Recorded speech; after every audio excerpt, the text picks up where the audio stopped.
Baik, Assalamualaikum warahmatullahi wabarakatuh. Perkenalkan, nama saya Dovir Surya Saputra, kelas Ekonomi Syariah 3 2020 dengan NIM 20 410 20 10 5. Di sini saya membuat tanggapan mengenai materi ekonomi tertutup dengan kebijakan pemerintah yang disampaikan oleh Bapak Dr. Abdul Wadud Nafis, LCMEI selaku dosen mata kuliah Ekonomi Makro Islam.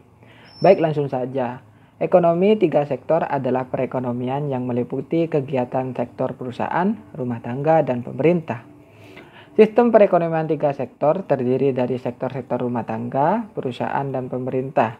Campur tangan pemerintah menimbulkan dua perubahan penting dalam proses penentuan keseimbangan pendapatan nasional. Di antaranya, pungutan pajak akan mengurangi pengeluaran agregat melalui pengeluaran ke atas konsumsi rumah tangga, dan pajak memungkinkan pemerintah melakukan pembelanjaan, dan hal tersebut akan menaikkan pembelanjaan agregat. Karena belum ada perdagangan dengan luar negeri, maka perekonomian tiga sektor dinamakan dengan perekonomian tertutup, dalam artian tidak ada aktivitas impor dan ekspor.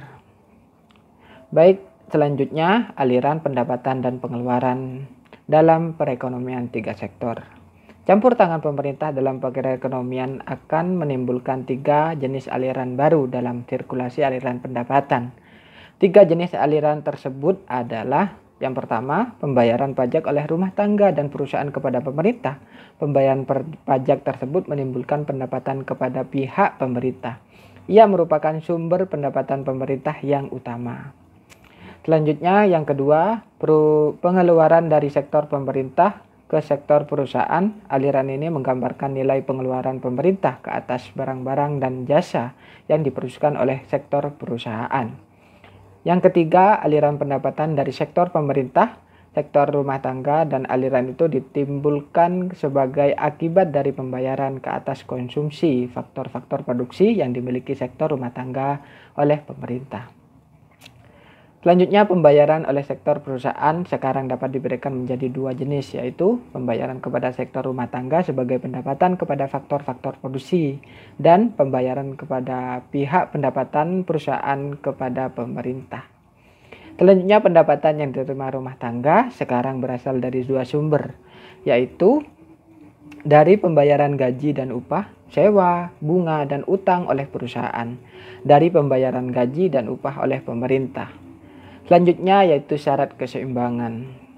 Syarat keseimbangan dapat dirumuskan sebagai berikut.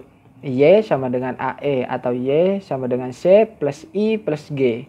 Y yang artinya penawaran agregat, AE yang artinya pengeluaran agregat, C yang artinya konsumsi rumah tangga, I yang artinya investasi perusahaan, G yang artinya pengeluaran pemerintah membeli barang dan jasa.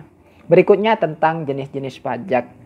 Jenis pajak ada dua pada umumnya, pajak langsung dan pajak tidak langsung. Pajak langsung adalah jenis pungutan pemerintah secara langsung dikumpulkan dari pihak yang wajib membayar pajak. Pajak yang secara langsung dipungut dari orang yang berkewajiban untuk membayar pajak. Yang kedua yaitu pajak tak langsung atau pajak tidak langsung. Pajak yang bebannya tidak dipindahkan kepada pihak lain. Yang menanggung beban pajak tersebut adalah para konsumen. Contohnya, pajak yang ada pada rokok atau cukai. Berikutnya yaitu bentuk-bentuk pajak pendapatan. Bentuk-bentuk pajak pendapatan ada tiga. Yang pertama yaitu pajak regresif. Sistem pajak yang presentasinya menurun apabila pendapatan yang dikenakan pajak menjadi bertambah tinggi dalam sistem ini. Pada pendapatan rendah, pajak yang dipungut meliputi bagian paling tinggi dari pendapatan tersebut, tetapi semakin tinggi pendapatan, semakin kecil presentasi pajak itu dibandingkan dengan keseluruhan pendapatan.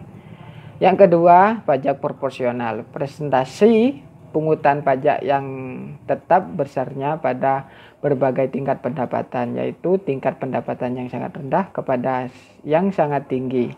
Dalam sistem pajak ini tidak dibedakan di antara penduduk yang kaya atau miskin, yang diantaranya perusahaan besar dan perusahaan kecil.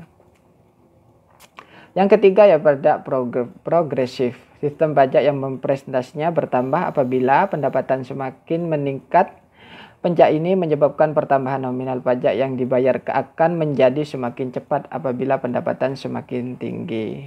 Selanjutnya yaitu efek pajak terhadap konsumsi dan tabungan. Dalam perekonomian yang telah mengenakan pajak, perhubungan di antara pendapatan dan deposibel dan pendapatan nasional dapat dinyatakan sebagai berikut. Pendapatan deposibel atau YD sama dengan pendapatan nasional atau Y dikurangi pajak atau I.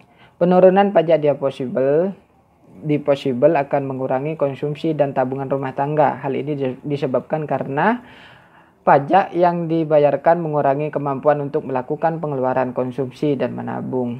Baik, sekian tanggapan materi tentang ekonomi 3 sektor atau ekonomi tertutup tanpa dengan kebijakan pemerintah kali ini. Jika teman-teman ingin bertanya atau ingin merevisi, kali aja saya ada salah, silahkan di kolom komentar.